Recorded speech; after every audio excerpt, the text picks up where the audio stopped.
Good morning, good evening, wherever you are. I'm Aaron, and I'm here with Brian. Hey, everybody. How are you? And welcome to episode 19 of the Cloudcast. We're coming to you live from our massive Cloudcast studios here in Raleigh, North Carolina. This week, we're going to try and pull together all of the available cloud platforms with the founder and CTO of enStratus, George Reese. Hey, George, how you doing today? I'm doing all right. Thank you for having me on here today. George, great to have you on today. Aaron and I finally got to meet you. We've been obviously following you on Twitter and kind of like everybody. We finally met you live at VMworld. I think you told us you were running about 36 hours straight. You just come back from Europe or somewhere like that. So for me personally, I sort of first learned about all the things you do like a year ago. I sent out a tweet and I said, hey, I'm trying to wrap my head around the difference between like kind of traditional way of writing applications and cloud applications, and pretty much everybody came back to me and they're like, you need to go read this book, this Cloud Application Architectures. This guy George Reese wrote this book. It's really good. So I sort of learned what you do. I learned the story of enStratus because it's in the beginning of the book. It's a pretty cool story, man. Give us a little bit of background of how you guys went from marketing company to being involved with doing cloud management and all the cool stuff enStratus does. The prototypical story of necessity being the mother of invention type thing. I had started a company in 2003 called Valtera that did marketing software, essentially a CMS content management system aimed at marketers to do point marketing solutions, so things like campaign management, landing pages, that sort of thing. But the way the system was architected, you had to have your website in our CMS to really leverage its power, which meant that every time we were selling our $5,000-$10,000 software package, we were also having to sell a $50,000-$100,000 website rewrite, which made it a very difficult sell. So we, short of it is we decided we were going to make it a SaaS product and enable people to go and just do campaign management, just do landing pages, just do blogs, that sort of thing, and sign up via the web and all the fun stuff we've come to expect from SaaS applications. The problem with that is when we were selling for just software at $5,000 to $10,000 a pop, we could afford to tell customers, you pay for the infrastructure to support the availability you want. So in addition to the 5 to 10, if they wanted a baseline, we could stick them in a shared infrastructure. If they wanted something that was going to be 5 nines, they'd pay for the infrastructure to support that. With a SaaS solution, they expect 5 nines, but they expect us to have the infrastructure for it. It was going to cost us about $100,000, $200,000 to build out the infrastructure just to support what essentially was a proof of concept to see, can our product work as a SaaS product? That's when, and this is back in 2007, 2008, that's when we discovered the Amazon cloud and put that out on Amazon and realized that Amazon wasn't ready to support the things that we needed because our clients were actually enterprise clients. So we ended up building out this tool set to manage all that, and then as we'd go and sell the Valtera stuff to customers, the customers would say, so you're in Amazon, well, how'd you solve this problem? How'd you solve that problem? And we say, well, we got these tools. And, about the third or fourth time, we're like, hey, there's an opportunity here. And so by the summer of 2008, we, started selling it as an independent piece of software. Oddly enough, at the time, it was just a command line tool. A lot of times people think of us as a portal these days, but the initial release was just command line tools. So you were basically making money off of forging that path and being one of the pioneers in AWS. That's right. And in 2009, we split off the company as enStratus, so they're two separate companies now. I'm no longer involved with Valtera. Throughout early 2009, we were pretty much just AWS, and then over time evolved, to not only talk to a bunch of different public clouds, but a lot of our business these days is in managing private clouds. So, Cloud.com, OpenStack, Eucalyptus, Nebula, vCloud-based clouds. So I've heard enStratus be called a cloud management platform, a cloud governance platform, a cloud broker. There's like a new term in the NIST definition. It's a lot of sort of tags, right? So, like, how do you describe what enStratus does for customers? I mean, what's the real thing that it does? I try, first off, you've got a set of people out there who think a virtual data center, if you got vSphere or Zen server running in an environment, you got a cloud. So the nuances of brokers versus management systems versus platforms is a very secondary question to those people. So what I often will do is talk about the cloud in terms of a cloud computing stack, and the bottom layer being virtualization, so things like vSphere, Zen Server, Hyper-V, and so on, KVM. And people can relate to that layer, and then I say, but the problem from a cloud perspective is that layer doesn't give you, people often refer to as locational independence. I often will refer to it as the perception of infinite capacity. And concretely what that means is, as a vSphere user, when you are provisioning a VM, you care about the location of where that VM is going to go and what the overall capacity of your infrastructure is. So you are going into your vSphere console and you are saying, I'm going to provision a VM in this cluster on this host. And because of that, you are intimately aware of, care about all of the things that go with knowing about the location, including if there isn't enough capacity on that one physical host, then you can't launch the VM. Cloud platforms come in and give you that, make something a cloud. They give you that locational independence.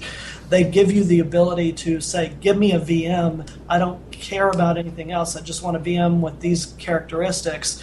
And it magically goes and figures out where in the infrastructure to create that. And thus you have, the perception of infinite capacity, and you don't, locational independence, in that you don't care where it actually is. And that's what a cloud platform does. And we're not that. We sit one layer above that. I refer to it as cloud management. Once upon a time, I used to refer to it as cloud broker. CSA and NIST obviously refer to that layer as a broker. I hate getting involved in these terminology discussions because, long story short, I'm a philosophy major, and language is whatever tell people intend to mean is what it means. But it was a great Twitter fight the other day. Yeah, it was. Whatever you call it, the goal of that layer above the platform layer is, I guess, what the way I put it in short is that its job is to bring order to the chaos that is cloud. A good cloud platform essentially lets anybody, without worrying about, like I said, things like actual resource availability and location, provision virtualized resources. The cloud management tool then allows people to do that across, it virtualizes the cloud at some level, so it allows them to do it across multiple clouds and lets them do it in a way that aligns with the objectives of the business that's supporting that cloud infrastructure. There are two different approaches to cloud management. Most of our competitors have essentially taken the developer-oriented approach, where you focus heavily on on developer-oriented tasks to rapidly support the deployment of new applications into the cloud.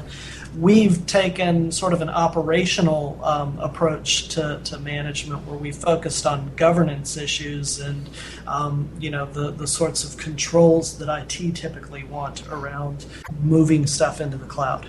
I guess just to sort of try and illustrate, at least verbally illustrate. So you're saying, obviously, so people understand virtualization. That's pretty straightforward, or at least all the underlying infrastructure. Then you've got a layer above that, which is the tools that are kind of dealing with, how do I make sure that infrastructure is highly available, or that it's there, it's got enough resources, and you're really sitting above that saying, if you want to deal with more than a single location, this is where it comes into play. If you want to deal with issues about billing and do my security policies, are they consistent across locations? It's really talking about the stuff that says, how do I deal with compliance? How do I deal with multiple locations, which is really about high availability and risk management? All those sort of next level things, or how do I plug in these sort of different developer, and those are the things that enStratus is really targeted at. Is that fair? Yeah. Okay. Yeah.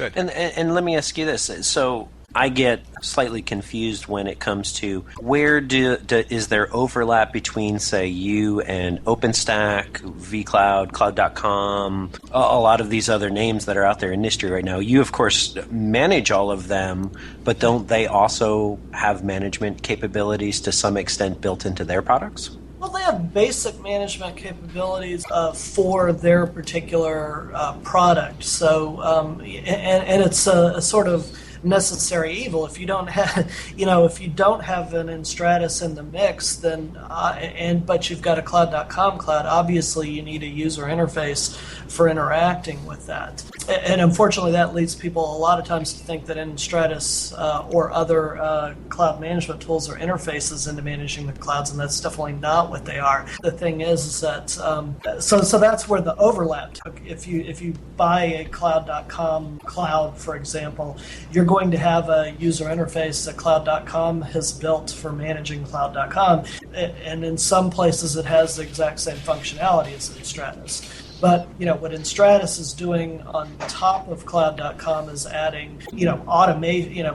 Most of the cloud management tools, for example, add automation into the mix. So the ability to do auto scaling, both up and down. The more advanced tools like enStratus will also support things like automated disaster recovery, cloud bursting. So once you reach a certain capacity inside your Cloud.com private cloud, bursting out to rack space or something like that.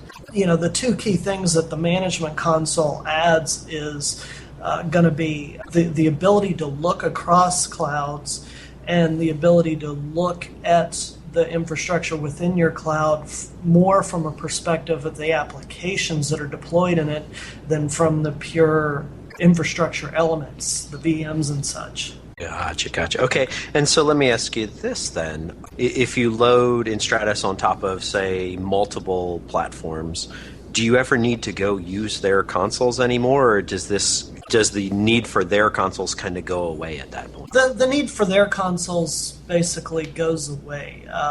Okay. There are some exceptions where, there may be a particular function that cloud supports that enStratus doesn't, but that's the exception, and those tend not to. When enStratus is having to make a decision, do we support this now? Is it enterprise functionality? And so the only scenario that would be, for example, at this time we don't support SQS, so that's going to change in a month anyway. But so if you're managing SQS, you'd have to go use the Amazon tools to do that today.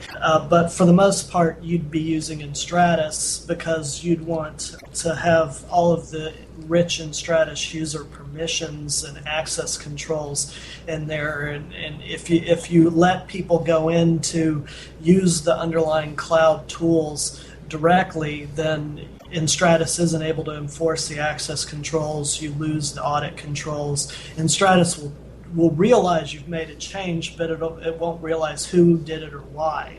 Whereas if a change is made through either the enStratus console or the enStratus API, we know who made the change and why they did it. Yeah, Aaron, I think we're starting to move into a time where, and this is a weird thing for people that have, lived in the infrastructure or lived in kind of like operational silos. It was like, here's my tools, here's my boxes, here's my consoles, and now you're seeing more and more kind of overlays of things that sometimes you'll look at it and you'll say, well, that takes away, that overlaps functionality that something else did. But in a lot of cases, it's that talks to something through an API that something below it provides. So, right. Like in your world, something like UIM, you could say, well, that hides like the Cisco UCS element manager, and it hides the EMC element manager, and it hides the VMware element manager. But it's talking to those APIs. And I think, whether you're talking about, vSphere, vCenter, vCloud, something on top of that, or you're talking about enStratus sitting on top of things, really, it's not so much take away the tools, it's saying, if I got to do stuff at broader scale or of complexity, I'm going to do it through APIs. And yes, some of those interfaces might, quote unquote, go away, but you're really abstracting them up a level to put them in a bigger picture. It's the concept of one console to rule them all, right? Sort of, yeah, sort of. Well, Yeah, but even in scenarios where, say our console isn't cutting what you want, we have an API that you can then roll up in your own custom console. So I think, typically what happens is, admin users will say, will for example have access to the cloud.com console, but everybody else has access just through the enStratus UI or through the API, and day to day the admins will use the enStratus console for whatever they need to do, but they always have the ability to fall back if for some reason they decide to move away from enStratus, or the enStratus console is down, or they just there's some administrative need that requires them to go straight to the cloud.com console. And then, of course, cloud.com itself is in turn talking, in a VMware context, is talking to the vSphere APIs, which in turn have their own administrative console. And It's Inception for APIs. Yeah. So while we're talking APIs, let me ask you this: when enStratus is actually talking to all of the different vendor APIs, do you, as a tendency, because you guys do support such a broad portfolio, do you code to each individual API, or do you kind of choose a least common denominator that all of them kind of provide this same API functionality and you can reuse code? Or tell me a little bit about that. So there's actually a funny story around that. So I, started writing the enStratus tools I'd mentioned late 2007, early 2008, in that time frame. And when I was writing out these tools, and it obviously wasn't called enStratus at the time, the primary thing that I was thinking is, well, if this stuff that we're doing for Valtera succeeds, probably 2 years from now, there's no way in hell that a bookseller is going to be our cloud provider. So I wrote all of the code to go through an abstraction layer, and I have a lot of experience doing these abstraction layer APIs for different uses. But in this case, and the big concern always with an abstraction layer is this idea of least common denominator. And the reality is there are three different ways you can model talking to a cloud. And one is to take the least common denominator approach. And if you do that, you model the things that are common across all of the players, and you only get the things that are common across most of the players. That I think is a terrible approach for cloud, because for a variety of reasons, and that is absolutely not the approach that I took with my abstraction layer. The second is that you can model the problem that you have at hand, so model AWS, for example, and then try to make everything else look like AWS. That has both pros and cons to it. It's the direction I opted not to go in, however. The direction I ended up going in is actually creating an abstract model of cloud computing, how I thought cloud computing, these virtual resources should be modeled, and then mapping AWS onto that and the other cloud, ultimately the other cloud providers. And differences then get exposed through metadata that the interfaces expose. So, enStratus ultimately thus has no logic that says if Amazon this, if Rackspace that, if Eucalyptus the other thing. Instead, it does things like it says, does this cloud have load balancers, without caring what cloud it actually is, and if so, it'll present a load balancer screen, and and then the proper elements of what makes up load balancers in that cloud are exposed through metadata, and that way enStratus is completely ignorant of the individual clouds actually, and we're not subject to least common denominator syndrome. I want to shift gears a little bit, if this is okay with you. I mentioned early on, one of the kind of the early ways I got exposed to what you do was the book you wrote, which kind of leveraged Amazon as the framework, right? It wasn't sort of Amazon's the only way to do the cloud, but this is a kind of a well-defined model. The Amazon guys obviously have gone through some hiccups this year. They had a couple of outages. There were people who were, oh my gosh, public cloud's bad.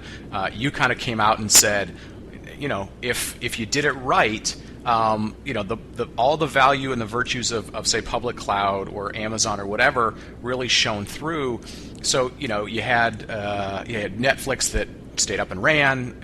Adrian and those guys talk about what they do. You had other kind of high profile things that were down. There was this debate about, well, okay, for the guys that were down, do they know what they're doing? Do they not know what they're doing? If you were to put sort of take away the AWS piece of it.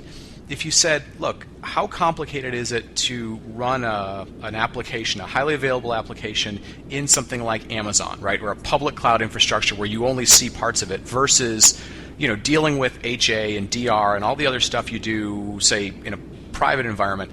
How much more complicated? How less complicated is it?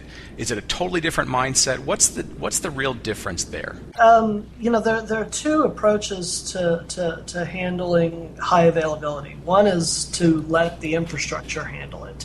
And so a typical simple way of doing it would be, to have your vSphere cluster fully redundant. Let's forget multiple regions and data centers and stuff, but just within a single data center. So have that, that configured, have vSphere, your VMs set up as HA VMs, and then your applications don't care anything about that. They just assume they're always up, and because the combination of vSphere and redundant hardware are taking care of your availability needs, you're all set.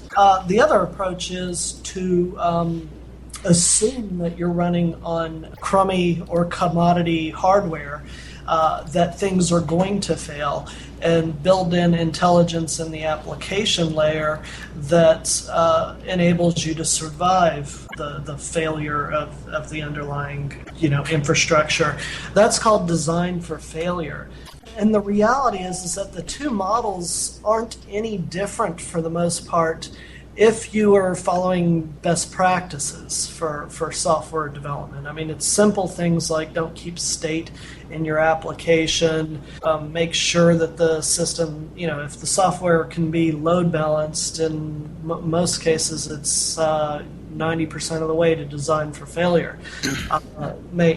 It turns out that's a lot harder than it sounds. I was going to ask that because you would assume. So if we were talking about Bob's Garage or somebody who's running a website for their their kid's soccer tournament, like I would I don't expect them to have any hardcore sort of development skills, but like the dudes from Reddit are the same guys that are hanging out in San Francisco as the guys from like Netflix. Is it just the more you dig into it, the more you figure it out, or is that really a hard thing? I think that's where you're going, but I'm trying to figure out how one guy, one group of people that should be really good got it and others didn't. To be fair here, first off, this was a scenario that a lot of people thought couldn't happen. Okay. And that's because of the way Amazon worded their descriptions of regions.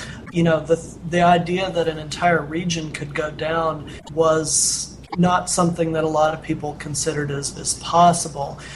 So you could have designed for failure, but if you only had redundant VMs set up across the availability zones within that region, the entire region went down, so you were not helped by all the work you had done. Okay, so it's a little bit of a black swan, I guess.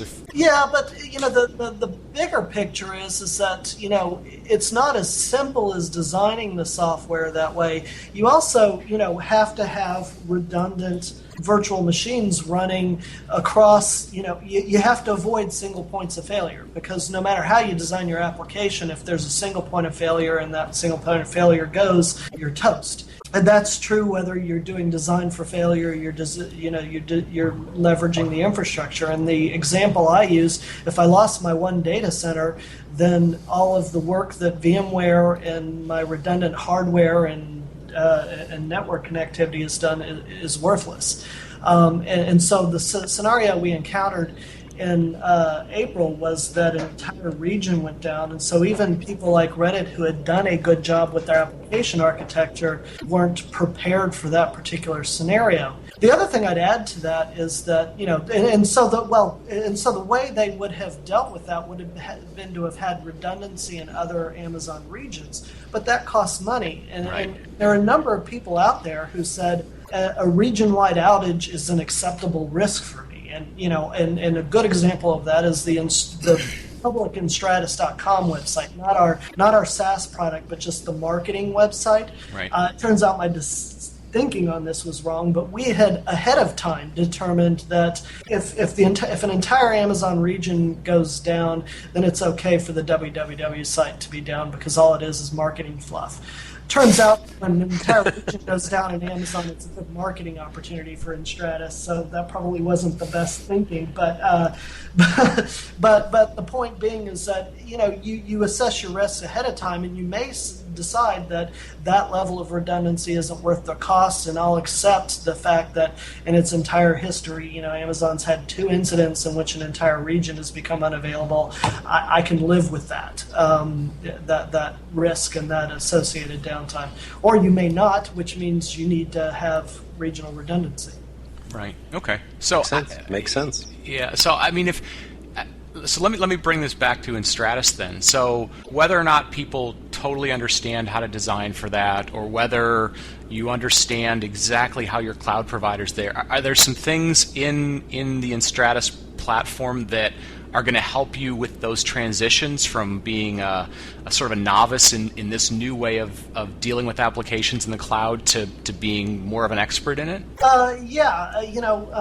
There are 2 ways to approach this design for failure. One is to deploy your applications in a platform as a service environment, so something like a Google App Engine or a Microsoft Azure or a Cloud Foundry. Or you can, the problem is you give up a lot of control when you go the PaaS route, or you can build your applications, in a design for failure mode, and then leverage a tool like an enStratus to handle all of the, I hate to bring in this word, but orchestration of making sure that the application itself survives. So if you have VMs go down, enStratus comes in, discovers that the VMs have gone down, brings up replacements.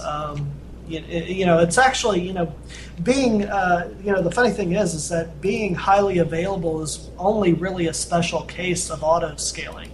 So if you're concerned about auto-scaling, chances are you've got design for failure aspects built into your application, because you need, the only difference between auto-scaling and auto-recovery is that auto-recovery is launching a VM because something failed, and auto-scaling because you're out of capacity. So let me turn it back around again, more around enStratus specifically. Who do you find typically is the customer of a platform like enStratus? Is it the IT? Is it lines of business? Who typically generates that initial interest in the enStratus platform? So, enStratus is asking me, and enStratus is probably a skewed data set because of who our target market is. But in our case, it's going to be IT and the systems administrators oftentimes, or it's going to be developers who know that IT is going to end up breathing down their neck very shortly. Our competitors tend to go more direct to the developers, so they have less IT involvement in the decision making and more developer. The end users in the business tend to be the catalysts that make cloud happen, but they're not the ones who are actually deciding on their management suite. And that's because, the typical enStratus private cloud use case is that IT has realized that half the business unit has gone rogue and put stuff in Amazon or another cloud. And what they're trying to do, in the business units will accept, rein them back into the environment by providing them tools that IT can trust that they're using the cloud appropriately, but the business unit will still feel that it's all very cloudy to them. And that's, essentially where enStratus comes into play. So we end up bridging the rogue public cloud elements with the accepted private cloud in a single user interface. Very cool. Okay. If I'm a potentially new cloud customer, if I will, right, and I've got all these choices out here, and there's all this information of public, of private, of hybrid. What are usually my decision points of going with public, with private, with hybrid, with private and public as my DR site? And is this more of business case? Is this more technology? What are the deciding factors around the various aspects of it? Well, this is going to be a fairly controversial thought, but my belief is that your default position should be to deploy in a public cloud unless you can prove the need for a private cloud. Before listeners start calling me a shill, enStratus doesn't care whether you're doing private or public cloud. Well, we're happy to manage either one.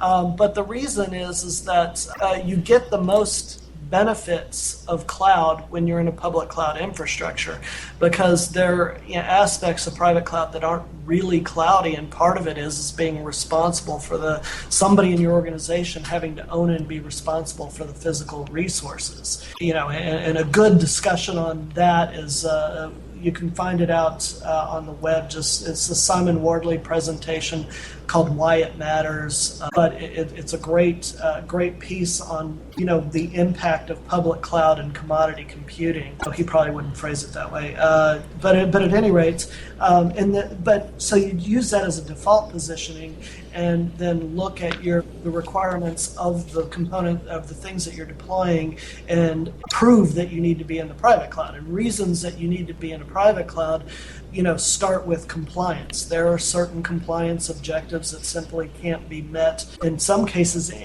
but those are the exceptions. But it's certainly in some clouds. So if your public cloud is Amazon, there are going to be certain compliance objectives you can't meet in Amazon today, and you will. Then the question becomes: can I divide up my application infrastructure so that some of it can be in the public cloud and some can be in the private cloud? In some cases, splitting up your architecture like that isn't worth the trouble, because it obviously adds complexity to the system. But if it is, if it ends up being worth the trouble, it also adds flexibility to your infrastructure and reduces your costs and your ongoing maintenance and stuff. Compliance ends up being the number one reason why people have to stay in the private cloud. A far distant one is just ends up being emotion.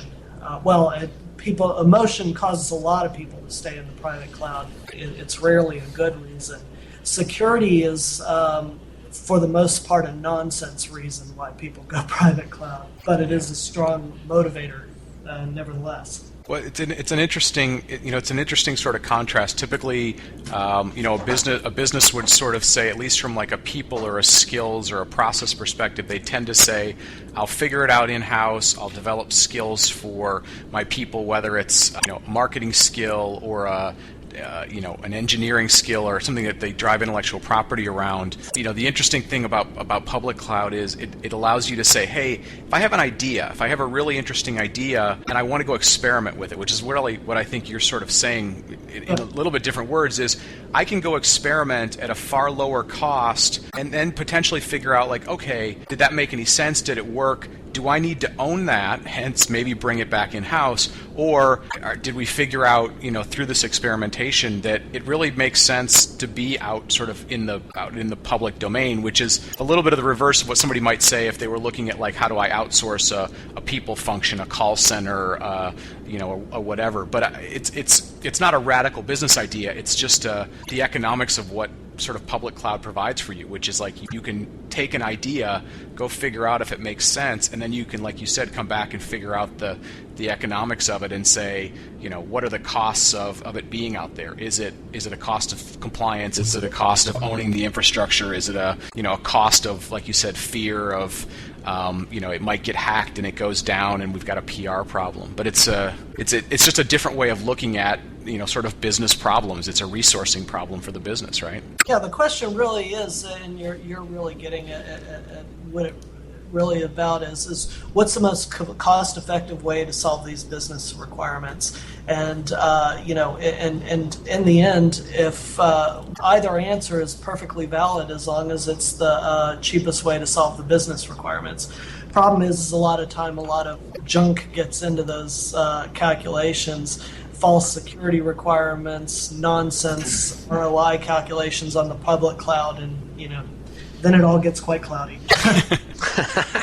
So, George, let me ask you this. So there's a traditional enterprise organization that's out there today, and they are evaluating these different cloud platforms of public versus private. And an existing IT group is just very hesitant because of a lack of knowledge or lack of expertise and skills in public cloud. Does enStratus, with its abstraction layer, really help with that transition? Yeah, mostly because not so much the abstraction layer, but the abstraction layer helps in the sense that people feel that they can make the wrong decision today and correct it later.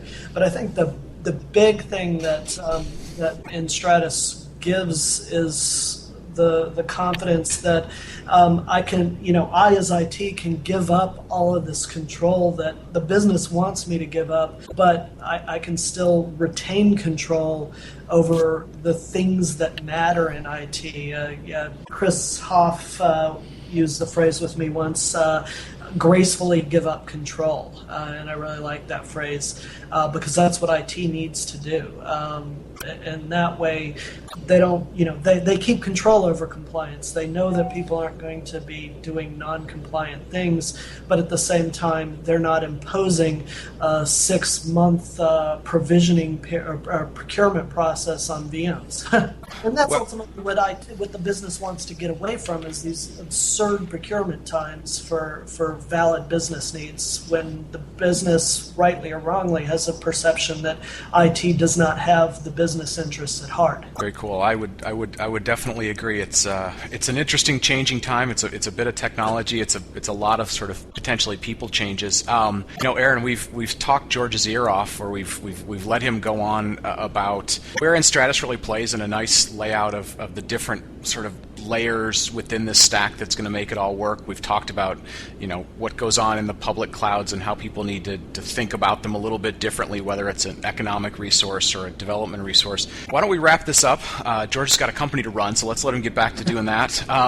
George, you're kind of prolific, above and beyond running the company, writing books, on Twitter, talking at things. Where can people find you? What's coming out next from you? Where are they going to see you at events? And well, I'll be speaking on design for failure at Interop at the beginning of October. I'm also doing a similar talk at the end of this month at the Cloud Connect virtual conference. That's September 29th. Interop is the week of October 3rd, and I'm sure other things after that, although I tend to think that far in advance. I'm on Twitter, pretty easy, George Reese with an S. Well, Aaron, you want to take us home? This has been a good show. You want to take us home? Absolutely. You can follow us on Twitter at @thecloudcastnet, or reach us at thecloudcast.net, where you'll find links to the show and show notes. You can leave us a comment or send us an email, and details on how to stream us on Stitcher.